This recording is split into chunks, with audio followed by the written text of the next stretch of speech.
guys, and welcome back to the channel. It's not my face you see today, lucky individuals. Haven't watched this much this week. I'm very busy at the moment, so I'm doing my what I watched just with my mic today. So you can see there I've only seen 5 things really. We ended last week, to my knowledge, with Final Destination 5, which I watched all in one day.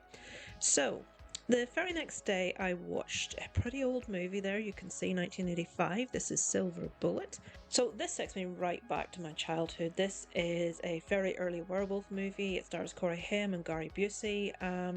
It still holds up quite well today. There are some of the effects which aren't fantastic, but it is a fun movie. I had a lot of fun revisiting it. It's one that most horror fans are aware of and will have seen.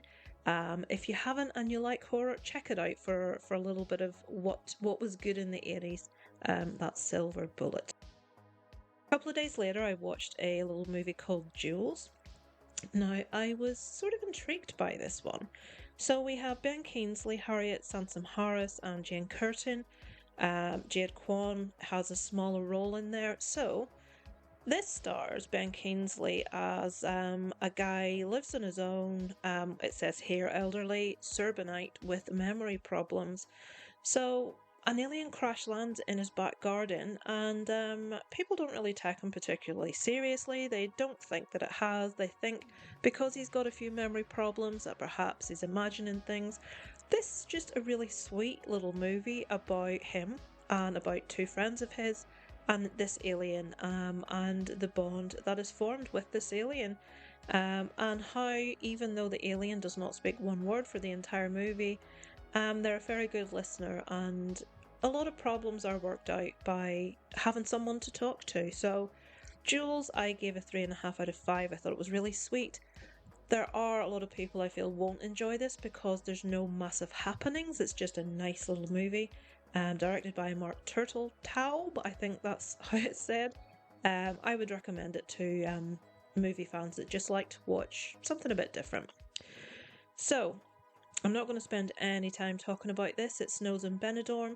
This is on Netflix at the moment. I watched it because Timothy Spall's in it. He never really puts a foot wrong. He's a fantastic actor. He is a fantastic actor in this, but the movie is terrible. So he has worked his whole life in a bank. He's awarded, the word awarded, he doesn't feel that way. He doesn't want early retirement. He decides to go and visit his brother who lives in Benidorm that he hasn't seen in quite a few years. But when he gets there, he finds out his brother's life isn't what he would expect and his brother has disappeared. Now, we don't get any resolution to this, I'm going to tell you straight off. He meets a woman there. It's a little bit like, what's that film where the woman goes abroad and she like finds romance? I've forgotten the name, really famous one. It's exactly like that. A man at a certain stage in life sort of like rediscovers himself. But it's boring, it's dull as dishwater. No recommendation for me from It Snows in Benidorm, unfortunately. Even with Timothy Spall in it. 1 out of 5. And finally, Oppenheimer. Finally, not as in the last thing I watched, but I've finally seen Oppenheimer. Now, I felt quite differently about this as I watched it. So, when I started watching Oppenheimer, obviously I know about the bomb, I know who he is. I felt there was a lot of name dropping of a lot of people that I perhaps should know. I don't know a lot about the history of this, so a lot of this information was going over my head for the first hour. Little bits and pieces were interesting, but I found myself getting bogged down in detail that just didn't interest me. I could see it was very well acted, very well made, well shot. I was losing the will to live, it has to be said. But I have to say, I did persevere. Is it Cillian or Killian? I should know that, I'm Irish, I'm a disgrace. His performance kept me engaged, even though the storyline was lacking. I have to say I agree completely with Sarah from Popcorn Chat. I feel that Christopher Nolan has a real issue writing decent female characters that are properly fleshed out, but don't feel surface, that don't feel two-dimensional. But the movie completely turned around for me in the latter third.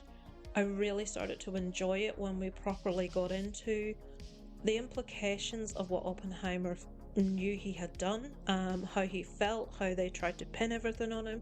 I really liked the latter third of the movie. I recognise it's fantastically made and acted, shot. 3.5 out of 5, although I did really struggle with the runtime and with a lot of that sort of heavy detail. But I feel that's just me. I shouldn't really be judging a film down on that, so I gave it a 3.5 out of 5. And finally, When We Speak. Okay, so this is a documentary. It's on Amazon Prime at the moment. It's about 3 female whistleblowers. It's not too long. I think it was just over an hour. The main one that you will be aware of immediately is Rose McGowan, the actress. She was in Scream very famously. She got caught up in the garage door as it rose up. She was one of the main whistleblowers that started the ball rolling against Harvey Weinstein. Very brave of her it was too. She goes into talking about the implications, how her life changed.